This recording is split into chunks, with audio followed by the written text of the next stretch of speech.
हमारी सेना के अंदर कौन छोटी जाति का है और कौन बड़ी जाति का है।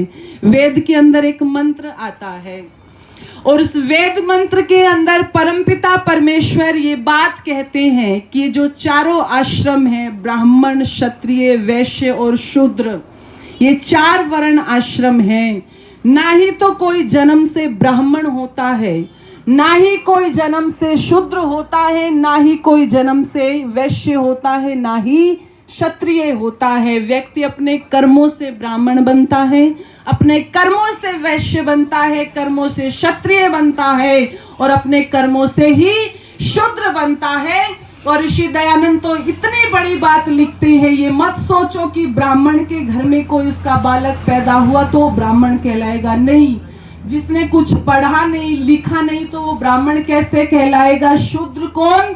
शूद्र वो जो पढ़ाई से पढ़े नहीं, लिखाई से लिखे नहीं, ना जिसकी विद्या में रुचि, ना जिसकी लड़ने में रुचि, ना जिसकी व्यापार में रुचि, वो क्या होता है? वो शूद्र होता है।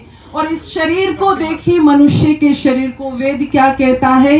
इस मनुष्य के शरीर के अंदर ये जो मस्तिष्क है, ये जो हमारा मुख है, ये ब्राह्मण है। और ये जो हमारे हाथ हैं, ये क्या है? ये क्षत्रिय है। ये जो हमारा पेट है, ये क्या है? ये वैश्य है। ये जो हमारे पैर हैं, ये क्या है? ये शूद्र हैं। इन पैरों को शूद्र कहने का मतलब ये नहीं है कि किसी काम के नहीं है। सबका अपना अपना स्थान है, सबका अपना अपना महत्व है। आप एक बात विचार करके देखो, मानो आपके शरीर के अंदर चोट लगी, आपके सर के ऊपर चोट लगी है माथे पर, तो सबसे पहले कौन भागते हैं? पैर भागते हैं, जिनको हमने शूद्र कहा है ना। सबसे पहले पैर भागेंगे उसका बचाव करने के लिए कि सर पे चोट लगी है, चलो इसको डॉक्टर के पास पहुंचाओ। और इसका विपरीत ले, यदि पैरों के अंदर चोट लग जाए, कांटा चुभ जाए, तो आंसू कहाँ आएंगे? आंखों के अंदर आएंगे, इस ब्राह्मण के मुख के अंदर आएंगे।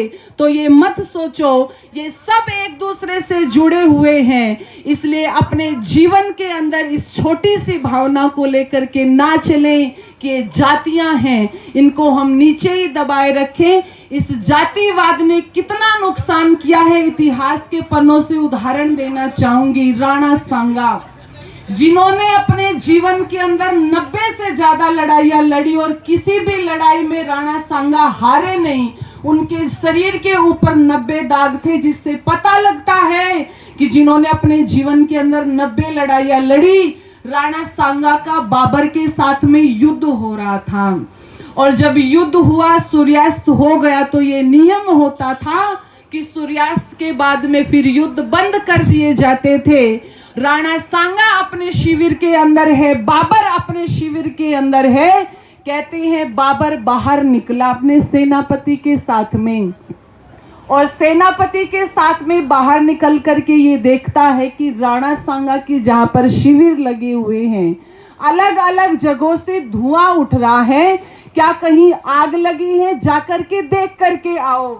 बाबर का सेनापति राणा सांगा की सेना के अंदर गया और वहां जाकर के देखा। आप थोड़े थोड़े पीछे हो जाइए।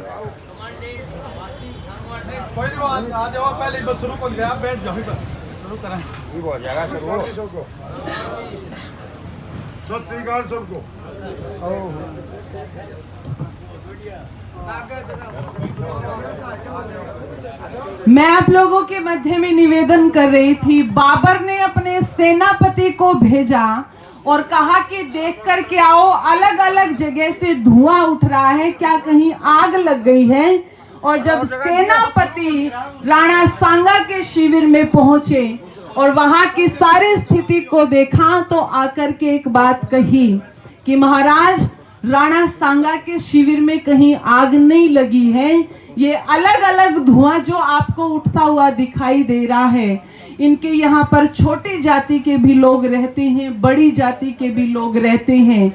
बड़ी जाति वाले छोटी जाति वाले के हाथ से खाना नहीं खाते, सब अपना अलग अलग भोजन पकाते हैं। और जब ये बात कही ना, सब अपना अपना अलग अलग भोजन पकाते हैं, छोटी जाति वाले और बड़ी जाति वाले, बाबर हंसा और हंसकर के एक बात कही सेनापति, जो खुद ही टुकड़ों में बटे हुए हैं, जो खुद ही जातियों में बटे हुए, वो हमें क्या हराएंगे, ये तो खुद ही बटे हुए हैं। इतिहासकार लिखता है, जो राणा सांगा अपने जीवन में 90 लड़ाइयों को जीता था, जो कभी हारा नहीं था, उस राणा सांगा को बाबर ने 3 दिनों के अंदर हरा दिया था, केवल और केवल इस जातिवाद के कारण, केवल इस जातिवाद के कारण। आपको क्या लगता है हम बच जाएंगे? हम बच जाएंगे? यदि हमारे अंदर ये जातिवाद का जहर भरा हुआ है तो क्या हमें नुकसान नहीं होगा? होगा, हो रहा है। और कितना हो रहा है, ध्यान रखना, कोई कितना ही अच्छा है, खड़ा हो जाए नेतृत्व करने के लिए, नेता बनने के लिए, कितना ही अच्छा क्यों ना हो, यदि हमारी जाति का नहीं है, हमारी बिरादरी का नहीं है, तो 1 मिनट में हम उसको कोने में लगा देते। और कितना ही भ्रष्ट हो, कितना ही निकम्मा हो, शराबी हो, 1 नंबर का बेकार आदमी हो, हमारी जाति का है, तो भी हम उसे अपने सर पे बैठा के रखते हैं और उन कुर्सियों पर बैठा देते हैं। फिर वो हमें नंगा नाच नचवाते हैं 5-5 साल तक। आप विचार करना कि ये नहीं है, हमारे बीच में है। जिस दिन ये जातिवाद का जहर हम लोगों के मध्य में से निकल जाएगा, उस दिन ये सारी की सारी समस्याओं का समाधान हो जाएगा। आइए अपनी मानसिकता को हम थोड़ा सा विस्तृत रखें, इन जातिवाद के भेदभाव से ऊपर उठें। ये कुछ विचार मैंने आज के उपलक्ष्य में रखे हैं। आपने बड़े ही धैर्य और श्रद्धा से मुझे सुना है। आप सबका बहुत बहुत धन्यवाद। इति ओम शम।